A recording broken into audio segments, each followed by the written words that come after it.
I'm really excited to be here today and to talk to you all about culture DNA and how to leverage a culture DNA framework within your organization.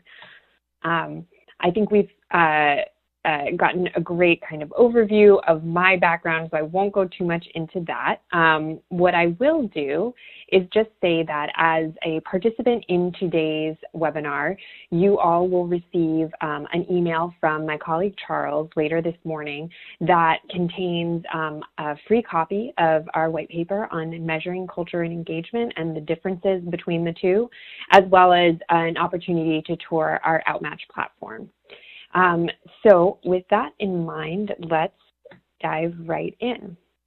So the theme of today's webinar is culture as a competitive advantage. And at Pomello, we take the view that culture is one of your most sustainable competitive advantages. In fact, in talking to thousands of companies now about their company cultures, we've found that most visionary leaders come to view culture with a reverence that's unmatched by almost any other topic that we talk to them about. Now, why would this be? So let's think through this in a couple different ways. The first way is to think about your company's balance sheet. Human capital increasingly has a place and a line item on your balance sheet, not as a liability, but as an asset. And why is that? So let's think about the day-to-day operations of a company. Typically, there are the way companies function is a series of decisions. Decisions are being made every day. What different employees are prioritizing, how they're getting that work done, what approach they're taking. Everybody from your entry-level workers to your senior executives are doing that. And there's a couple different ways to approach how those decisions get made. The first is a hierarchical approach. Decisions run up the chain of command and then they run back down. And that obviously takes a lot of time and energy within the organization, and it's fairly rigid. The second way is a cultural framework. This is when leaders lower down in your organization are empowered to make decisions because they know that they have a shared set of values and guiding principles that help them make those decisions effectively and know that they're aligned with what the leadership team would make in their place. So it's pretty clear that if you want to build an agile organization that moves in a coordinated way to meet strategic goals, you really need that cultural framework to be in place. And that in having that in place, you're really optimizing the value of your human capital and the investment that you're making in your people. So we know that most executives have a business strategy. And we also know that a much smaller percentage have a culture strategy. So what is the relationship between business strategy and culture strategy? Well, at the top of this chain of actions here, we have the executive leadership. They have the behaviors that they exhibit, the information that they disseminate, and the symbolic actions that they take. Executive leadership also drives the business strategy, where they determine what business is the company in, how do they compete, and what is the vision and mission for that company. That strategy drives what are typically called key success factors, which are what are the things that have to get done in order for us to execute on the strategy and win. And that's where most business executives kind of stop at the water's edge. And what we're suggesting today is that the key to leveraging and making your business strategy way more effective is to build out what we call a culture strategy and to build it upon a culture DNA framework. So what that means is once you have those key success factors, the executive leadership team will work with HR leadership to define what are the values and attitudes and behaviors that need to be exhibited across the organization in order to achieve those success factors. And then HR takes that information further and and works to understand, do people have the necessary competencies? Are they motivated to do these jobs? And what is the structure that we've created? What are the reward systems, the recognition programs, and the career development programs that all support these cultural norms and values? And what we get at the end of the day is this really close link between executive leadership and HR leadership around the topic of culture. And it very closely links the work of HR leadership to achieving strategic goals of the organization. So this alignment process is critical in establishing the culture DNA framework within your organization. Now, the last slide, we kind of approach this as if you're starting from square one, you're defining a strategy, and you're moving towards it, those success factors, and defining your values as if you've never had any before. But in reality, we know most HR executives are coming into companies that have existing strategies in place or are working towards strategic shifts within their organizations. So aligning culture and strategy looks a little bit more like this in practice. You still have this identification of a strategy and the key success factors. And then what ends up happening is a process where you evaluate what the sort of norms and values are for your current culture. And then you look at, what do we need in terms of norms and values in order to execute on our strategy? And what that does is it highlights the culture gaps that exist. What are the competencies with regard to culture that don't currently exist in your organization? And that's where you focus your attention as an HR leader around actions or programs to change and align your needed culture with things like recruiting, learning and development, recognition, and rewards programs. So let's dive into a little bit more concretely what we mean by culture DNA. And I've tossed around some phrases already. These phrases are things like values, norms, and behaviors. And you can think of this as being quite analogous to the way DNA is constructed. Everybody has the same component building blocks, values, norms, and behaviors. But every culture is unique, just like every DNA sequence is unique. So what are values? Values are beliefs about what is important and worthwhile. Values are oftentimes very closely linked. They're sort of sisters with the mission or vision of the company itself. Those values, these high-level concepts about what's important, drive expectations or norms. These expectations define within the company what is acceptable behavior and what's desired behavior. It's a messaging system to employees about what do we want to see from you? And then the behaviors themselves are exactly that, which is, what do employees do in order to achieve goals and objectives, and do those behaviors align with those goals and objectives effectively? These are the building blocks of your culture DNA. And what we want to talk about now is, how do you understand what your culture DNA is? How do you sequence your DNA? And there's a couple different options, and you can mix and match depending on what is most appropriate for your organization. The first approach is typically a focus group approach. You gather a small group of employees together and lead them through a guided discussion where you seek to surface what their perception is of the different values and behaviors that are rewarded in the organization. Now, this typically works well for smaller companies, and that's because it takes a lot of resources and time in order to gather the information and process the information from these focus groups. This approach by itself is difficult for larger organizations. It's very time consuming, and it's oftentimes just not really feasible.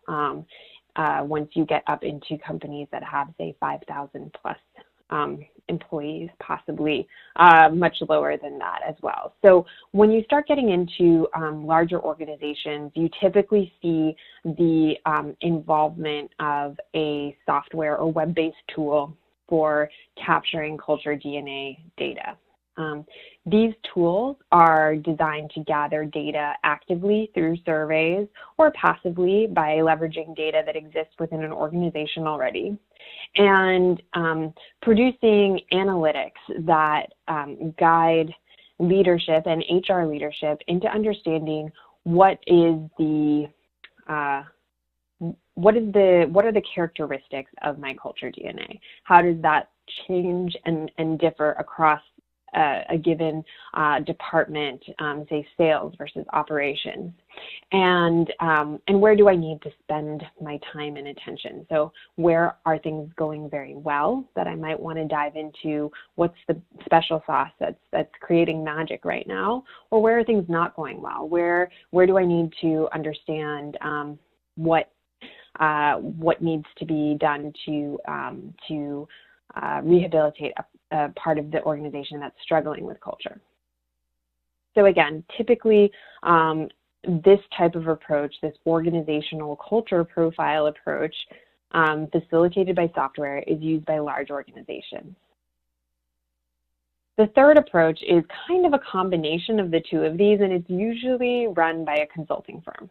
Now, consulting firms typically will deploy surveys as well as interviews. They will synthesize custom analysis based on the results of both the surveys and the interviews and deliver it back to leadership teams. Now, most companies do not utilize consultants on a regular basis or an annual basis because they're fairly expensive. Where we see most companies leveraging consulting firms around culture is when there's a particularly pressing need or sort of urgent need for intervention on a pretty big scale. So a strategic redirect for the whole organization. This touches on sort of change management practices within many consulting firms or mergers and acquisitions. That type of activity is very disruptive to culture for both organizations involved, and it is really common to utilize a consultant in that regard. So we've talked a little bit about what the building blocks are of your culture DNA. We've talked about how to gather information about what your culture DNA actually is. And what does this mean for what you need to build in terms of HR programs? So we typically break down HR programs that support culture DNA into 4 different categories. The first is recruiting and selection. And this one is sort of self-evident, but making sure that the people that you hire are aligned with your culture DNA so that you have the most possible value from your new hires as quickly as possible. And probably more importantly, that your new hires aren't creating a drag on your achievement of your strategic objectives because they are misaligned with your culture DNA. The second major pillar for HR is to build training and development programs that are aligned with your company's culture DNA. So this touches on everything from onboarding to career path charting to learning and development tools. Each of these components of training and development can be viewed through the lens of your culture DNA, which is, are you cultivating and encouraging a trajectory that means that this employee will succeed by fully endorsing and buying into the culture DNA that's been communicated to them in their organization. The third component, and it's somewhat of a maybe I guess a subset of training and development, but it's an important one, which is rewards and recognition programs. So we can think about rewards and recognition programs as a really important public signal about what's valued within a company. And when you reward specific behavior and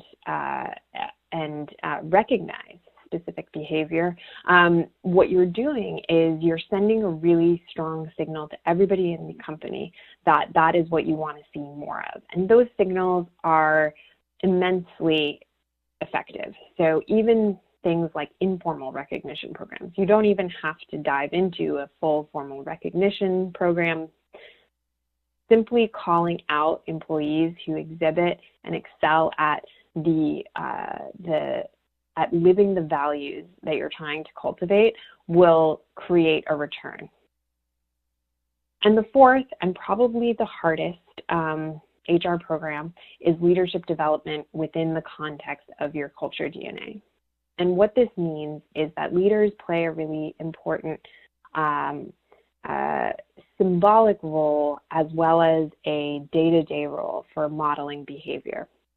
And what I mean by that is a lot of times culture as a general concept is thought of as something that is once a year at an offsite. Maybe it's values on your wall, but these aren't typically frames of reference that lead individuals to live culture on a daily basis. And so if you want your frontline employees to live culture on a daily basis, you have to have leaders that do that as well.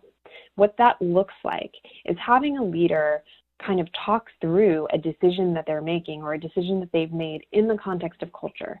If they're making a decision because their strategy is to have the best customer service in their industry, beating out all other competitors, and that's the guiding principle that guides, do I go down path A or path B with this project? Path A is the one that is more customer focused. Well, that's the decision that I made. So those are the four sort of highest level HR kind of program categories that you want to develop with culture DNA in mind in order to solidify this culture DNA framework and make sure that you're extending, not just stopping at that water's edge with business strategy and key success factors, but extending that sort of intuitive intelligence around how to get things done throughout your organization. The bottom line around culture DNA frameworks is that culture is a social influence system. It's one that operates within your organization, whether you are paying attention to it or not. It is definitely possible to diagnose and manage your culture DNA across your organization. And in doing so, you will maximize the investment in your people. And the flip side of that is that if you don't manage this culture DNA, the influence system that we're talking about can actually undermine your ability to effectively execute on the strategy that you've been given. So my guess is that if you're listening to this webinar, you already believe that culture is important. But you may have some skeptics on your executive leadership team. And in order to make your culture DNA framework a part of your organization, you need the buy-in of your executive leadership team. So I want to talk through just some of the evidence for why you would care and worry about a culture DNA framework in terms that an executive leadership team will respond to. So some of the seminal work on culture and performance of companies was done in the early 90s, and these statistics are still kind of eye-popping to me, and I've looked at them thousands of times now. But the initial research kind of looked at culture through this lens of you can have a strong culture, which is cohesive, or a weak culture. And when we say a cohesive culture, we mean if you survey employees, you get answers that indicate that across the organization, there's a consistent understanding of what values, norms, and behaviors are desirable. when you look at a weak culture, you get very different or highly dispersed answers around what values, norms, and behaviors are desirable within an organization. And that indicates a weak culture.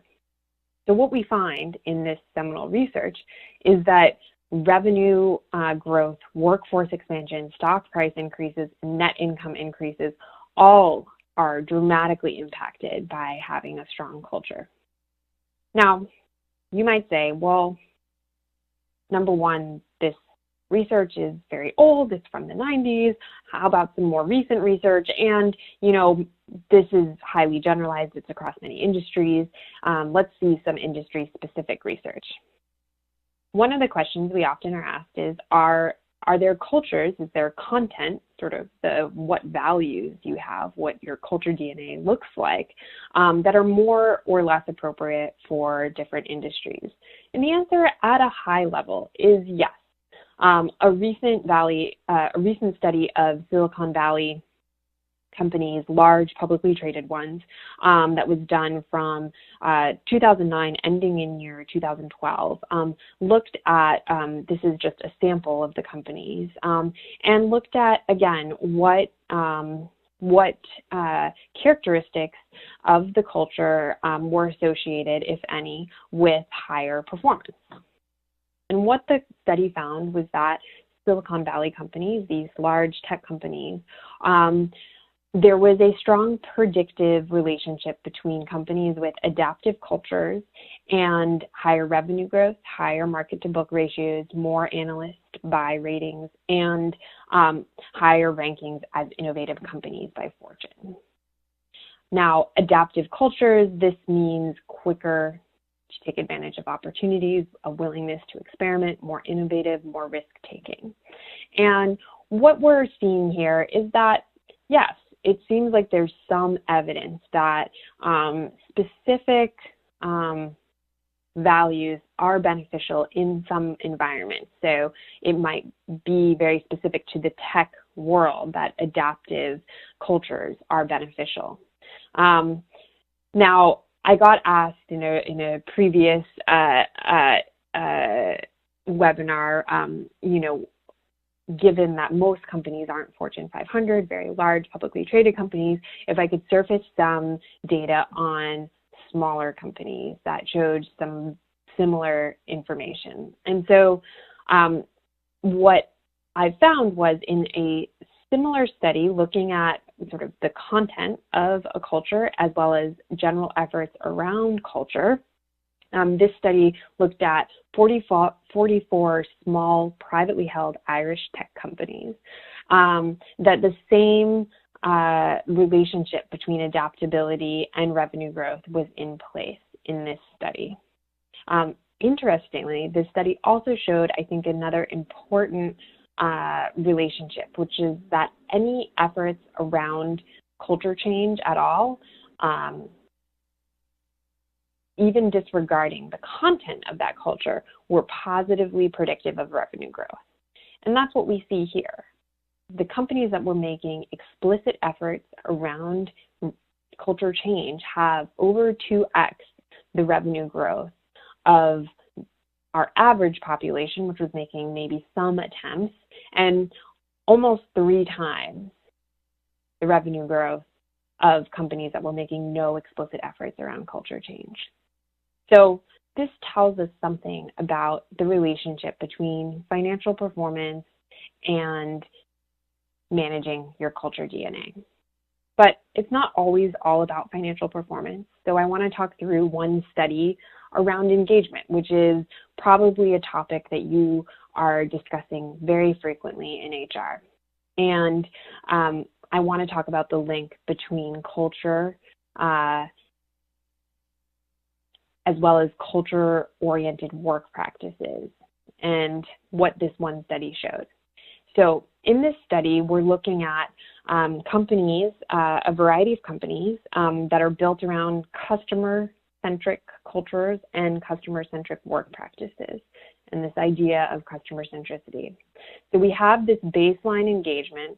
The bottom quartile of companies in terms of their customer-centric work practices, as well as the bottom quartile of companies in terms of their customer centricity and work culture, sets our baseline engagement level.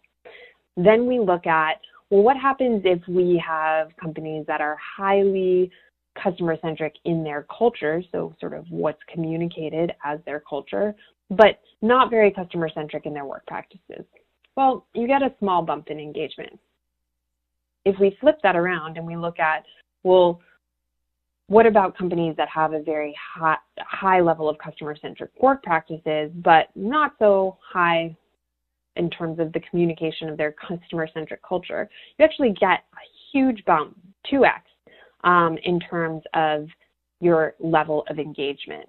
And then lastly, if you combine a customer-centric culture with customer-centric work practices, which is this exact idea that we're talking about when we talk about a culture DNA framework, it's aligning the communication of what is this culture with how do you implement that and bring it into all of your core HR programs. Well, you see that you generate the highest level of employee engagement, 2.3x. So this is just a small sample of the research that's out there in terms of the relationship between culture and a number of different really exciting and interesting metrics that you might be interested in delving into. If you have questions about what research is out there, definitely write them up in and respond, and I'll do my best to work through them during the Q&A session, but I'll also follow up with anyone we don't get to. And if I don't know of anything off the top of my head, I'll absolutely follow up and see if I can dig something up.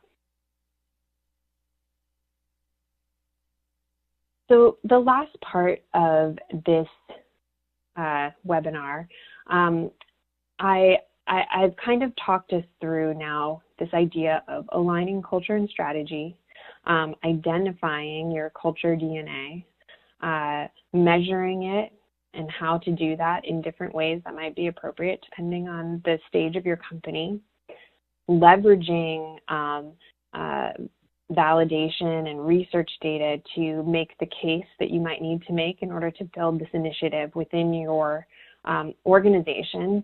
And now I want to talk about how, as an HR executive, do you view what it is that you're going to implement and what your sort of framework for success looks like. So what Culture DNA does for your HR practice is that it gives you three critical things. It gives you consistency. So that is a framework for understanding, communicating, and measuring culture. You can think of this almost like a language. When you ask people to define culture on their own, it is a very, very you'll get a lot of different answers, and that's not desirable in the context of an organizational initiative. You want a consistent framework. You want everybody speaking the same cultural language, so that when you make a shift, everybody knows how to shift with you.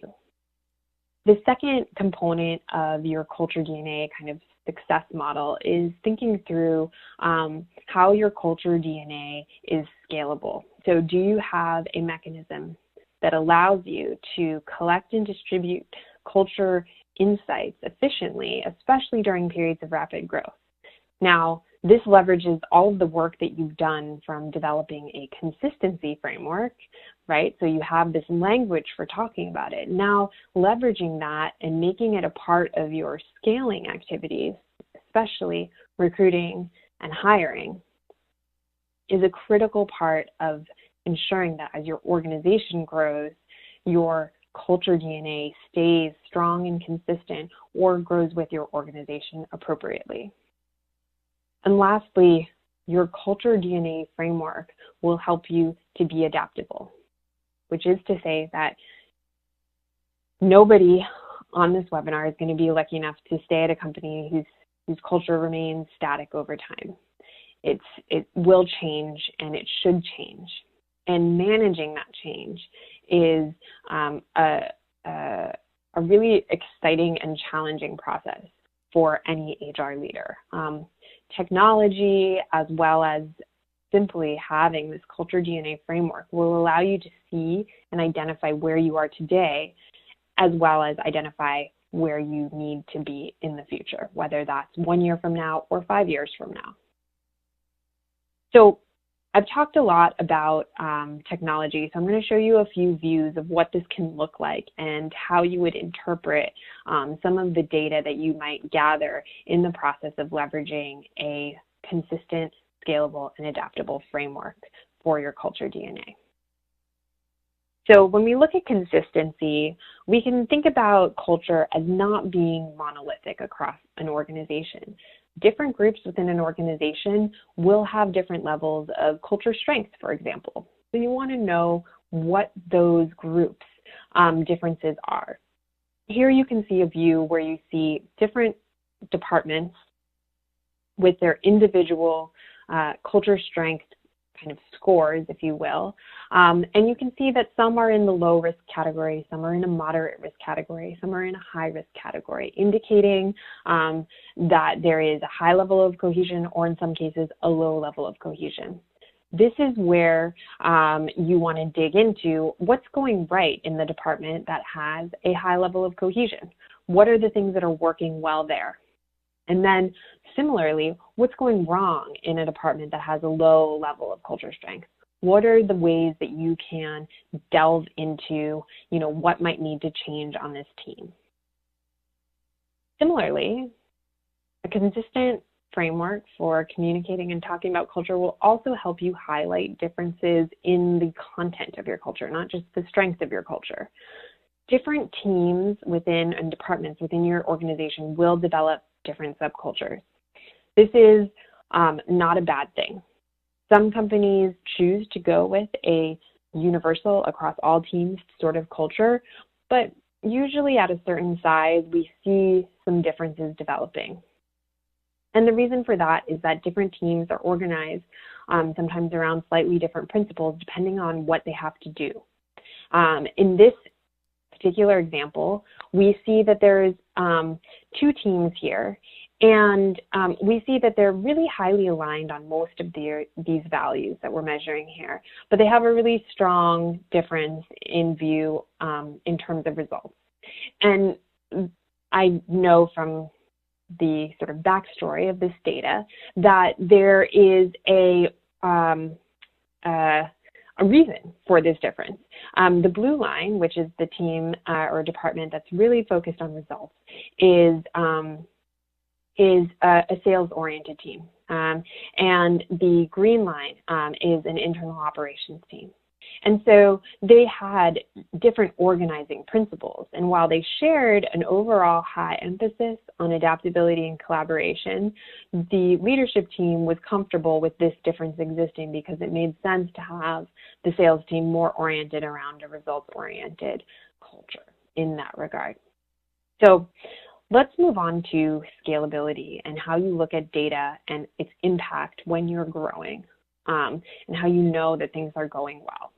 So the risk with scaling a culture is that it gets diluted or that it changes in a way that you don't like. So simply having the language to discuss your culture will allow you to paint a really effective target in terms of who you want to hire for. And we see that this has a measurable impact on two key things that you care about when you're recruiting and when you think about recruiting outcomes. The first is, do my new hires perform well? And we see that if you hire for a culturally compatible candidate, that you do see a strong predictive relationship with the performance of that new hire. The second area that hiring for culture DNA impacts, or the second metric that it impacts during periods of high growth and scaling, is retention. I don't know how many companies have come to me and told me stories about growing really fast, but then sort of feeling like they're sitting in a leaky canoe because they keep hiring people, but everybody keeps leaving. And that's usually the result of a lack of focus on culture DNA in the hiring process.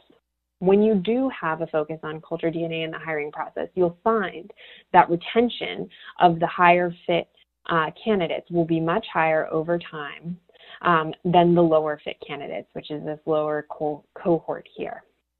So that gets at sort of how you leverage culture DNA through periods of growth. And then lastly, let's talk a little bit about adaptability and culture change. So again, we're looking at the same view of kind of a set of measured values or norms and behaviors that underlie each of these values. And we see that in this situation, we had a Fortune 500 company, and we had their leadership team specifically identify what they viewed their current culture as and what they viewed their future or aspirational culture to be. And what they determined was that they really needed to move the company as a whole, as well as their own mindset, towards a more adaptable culture. And simply by having this framework in place, they're able to track their progress over time, because culture change doesn't happen overnight. You can announce a new set of values, but it will take time to see them populate within your organization. And so by thinking through, okay, we need to move towards a more adaptive culture, what does that mean in terms of behaviors? How do we set up programs, again, in recruiting and selection, training and development, rewards and recognition, and leadership development that support this new aspirational value? And as you do that, you will see this current culture shift over time. The speed with which it shifts is entirely driven by the amount of energy that is leveraged on the part of HR as well as the leadership team. So, can't emphasize this enough, but if the leadership team is not on board, culture change usually does not happen or get off the ground. So, with that in mind, I want to wrap up and leave you with a few final thoughts. If you think about sort of executive leadership and executive strategies as being defined, just do you have one? Growth-oriented. Are you aiming for success? And is it dynamic? Can it change over time as new events emerge and new environments arise for a company? Well, the same thing applies in terms of HR leadership and your culture strategy. Optimal culture strategies are consistent in that they have a framework for communicating what culture DNA is throughout an organization. They're scalable in that it is possible to leverage this information across your entire organization to make sure that as you grow, that growth is in line with the culture and thus in line with your business strategy. And finally, that it's adaptable, so that when you do need to change your strategy and your culture needs to change, that you're able to do that in a methodological way and in a way that will make it more likely that that culture change is successful. So if you do all of these things and you set up this culture DNA framework within your organization, the outcome that you're really going for is that maximized value for your human capital, for your people. And it is a people-focused approach. So you are both investing in and receiving a return from the investment that you're making. And it does lead to increased levels of employee happiness and engagement. So hopefully it's a compelling argument. Before we shift to our Q&A session, which we're in very good time for, I do want to say that we are conducting another webinar on March 21st. This one is going to be talking specifically about best practices relating to turning your hiring managers into interviewers. And we're hosting this ourselves, so it's not an HCI webinar. So if you are interested, then reach out to us. You'll find information on our website, and we are happy to send you information directly if you're interested. So with that, I'm going to turn it over to Charles, who is going to help moderate our Q&A session. He's been keeping track of questions as I've been talking, and I think we have a good amount of time, so let's open it up.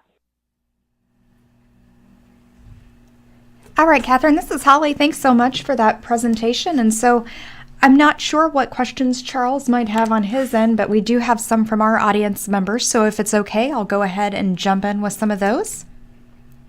Sure. Okay, awesome. So our first question comes from Tom. Catherine, would you address the impact on culture when espoused values don't align with demonstrated values? Yeah, that's an excellent question, Tom. So espoused values are the ones that might appear on your wall or in your annual report or communicated after an offsite. But if they're not lived in terms of particularly the leadership team, it is very damaging to the culture.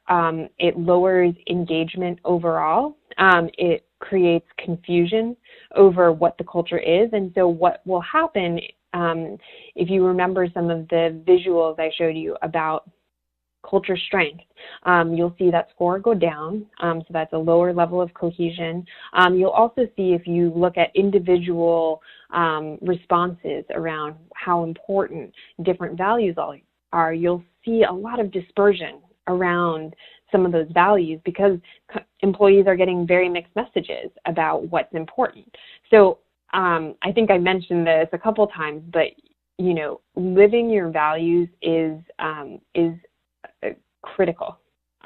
You cannot get away with a culture initiative without having the buy-in of your leaders, and whether they want to call it culture or something else, it does need to be aligned in both the messaging and the living. All right, Catherine, thanks so much for that answer. So we'll now move into a question from Yolanda. So how would you suggest measuring culture DNA in a consultancy business? Most of my staff are working at client sites. Yeah, that's a really good question, and it probably applies to not just individuals who have, sort of more of a consulting framework, but also any type of company that has a highly distributed workforce, which is something we see increasingly. So what's interesting to note here is that culture over distance or across distributed workforces, it still exists.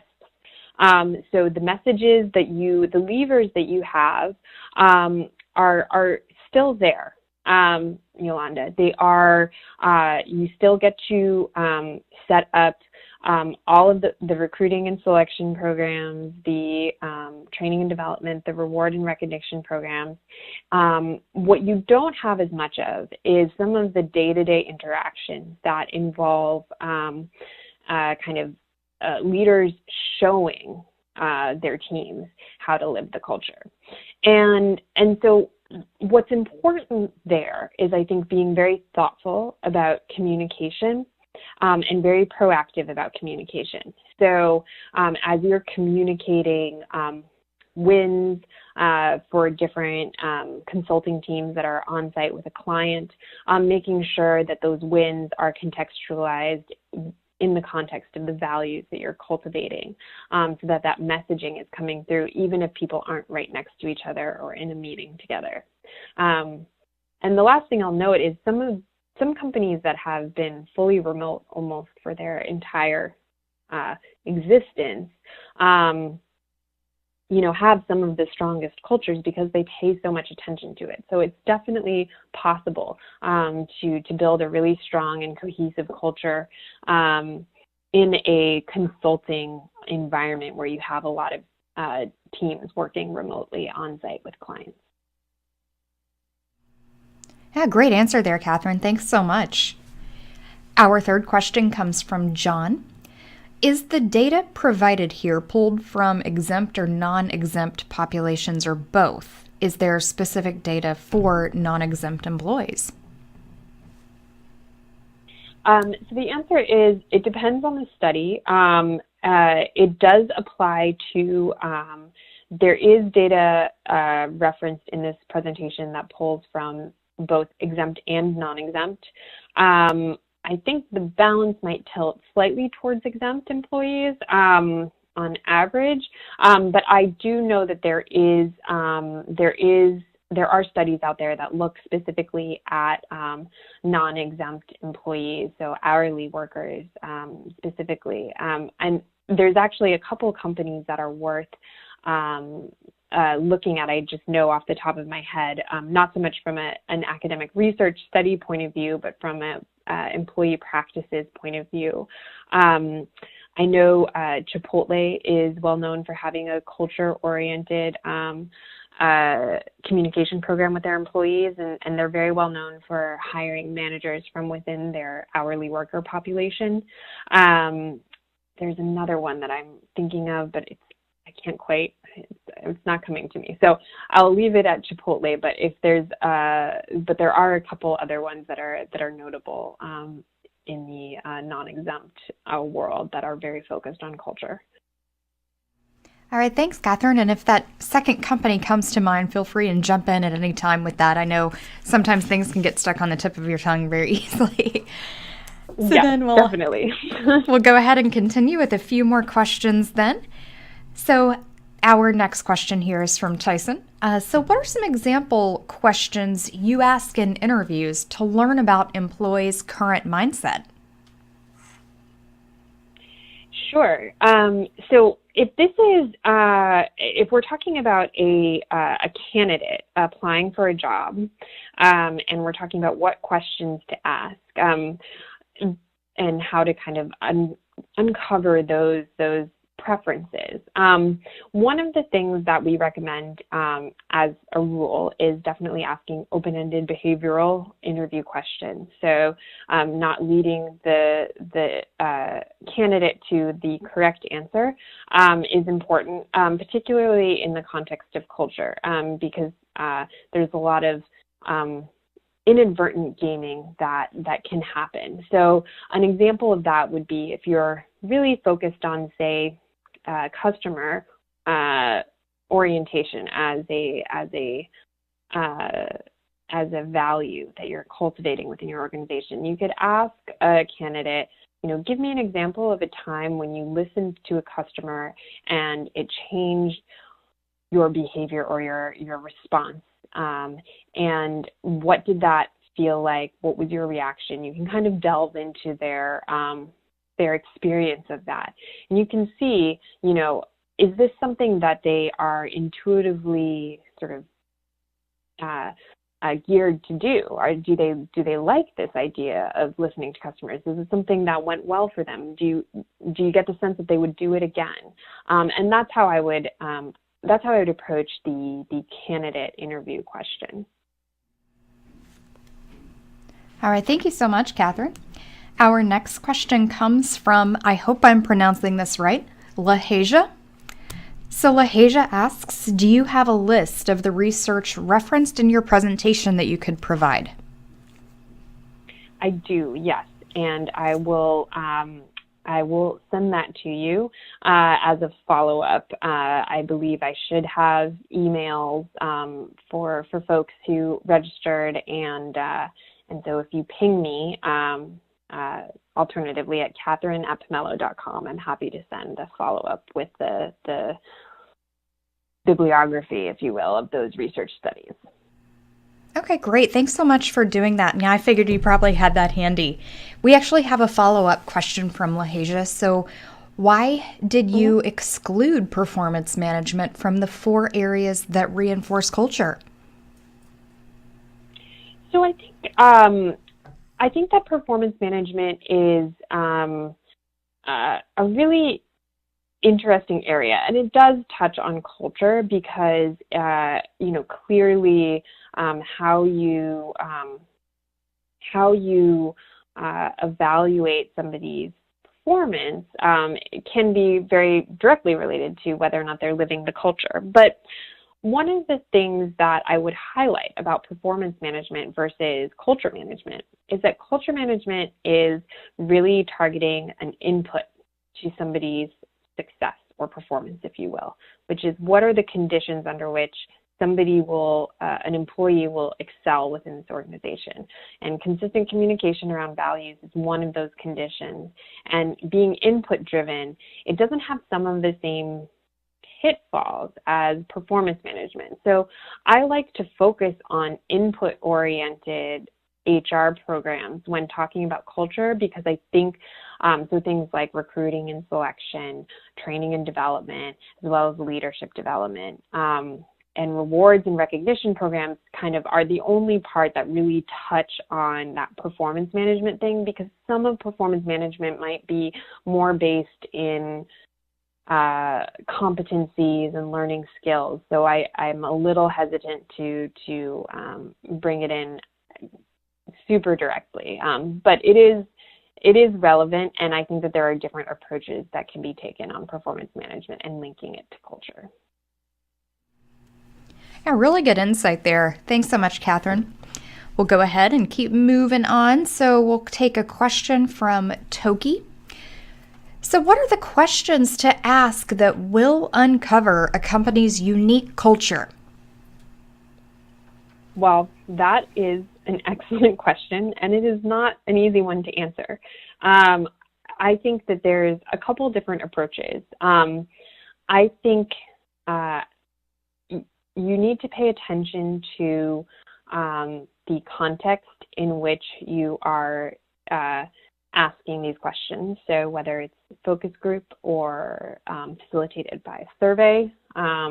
Focus groups are not anonymous by nature, so making sure that you put that focus group in the context and in a comfortable context for employees is really important to getting honest and good data from a focus group session. The second thing, if you're looking at this from the perspective of a survey, is either the survey can be anonymous, or the survey can ask questions in a way that is fairly neutral. So the same way that we have an approach to interviewing candidates that prevents the candidate from sort of inadvertently gaming, you can have an approach to asking employees about culture that prevents some gaming. Usually in a survey format, that's some flavor of forced ranking. And by forced ranking, it means that unlike your sort of standard Likert scale on a scale of 1 to 10, is this good, is this bad? That framework for asking about culture is problematic as a, the only approach you take to getting information about culture, because you'll typically find that employees will answer and they will identify values that are considered socially desirable, not necessarily the ones that are lived. So you want to make sure that you're asking employees, what do you see as being valued and rewarded in this organization? And limit their ability to identify everything under the sun as being valued and rewarded in the organization. So I sort of creating the structure in the survey and in the data that you gather in order to identify the top 2 or 3 values that really are rewarded when push comes to shove is going to give you more accurate information. All right, great job, Catherine. Thanks for that one.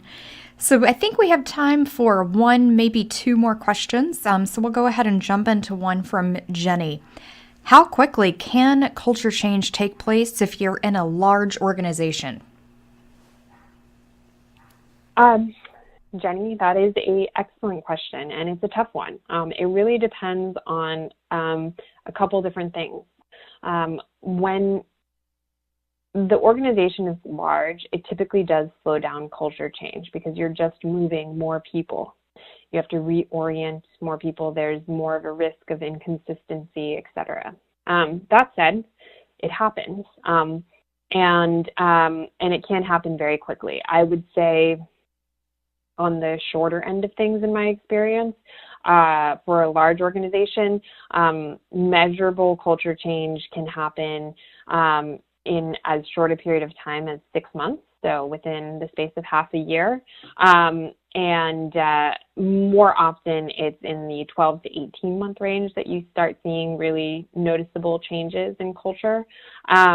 What accelerates that change is going to be the extent to which there is a concerted and consistent effort to realign all of the HR programs that we've discussed, as well as a leadership effort and accountability on the part of leadership to change their behavior. And that is probably the hardest part, because leaders are used to behaving in a certain way, and they signal specific things when they lead in that way. And so getting the leadership on board to make that change is important. The last thing I'll say on change is that it's disruptive, and you have to be prepared to lose people.